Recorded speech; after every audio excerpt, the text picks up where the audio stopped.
అభిప్రాయం. మీ పాలనపైన ఇప్పటికే తెలంగాణ ప్రజలు విమర్శిస్తున్నారు. తొందరలోనే టార్చ్ లైట్ వేసుకుని బీఆర్ఎస్ కోసం పరిస్థితి వస్తుందని చెప్పారు కదా.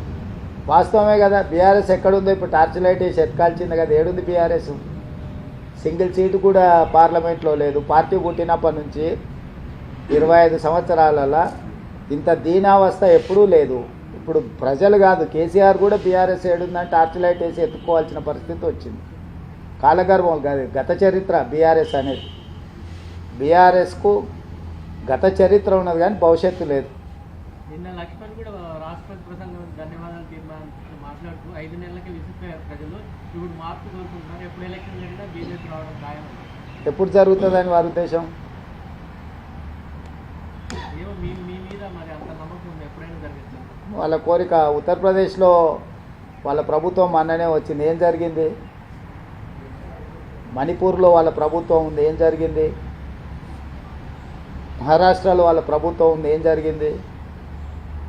ఇట్లా వివిధ రాష్ట్రాలలో భారతీయ జనతా పార్టీ అధికారంలో ఉన్న రాష్ట్రాలలో ఆ ప్రభుత్వాల మీద విరక్తి చెంది ప్రజలు ఇండియా కూటమికి అత్యధిక సీట్లు గెలిపించిండ్రు. భారతీయ జనతా పార్టీ నాయకులు ఎవరైనా మాట్లాడే ముందు వాళ్ళ పార్టీ యొక్క దీనావస్థ దాన్ని పరిగణలోకి తీసుకొని మాట్లాడితే బాగుంటుంది.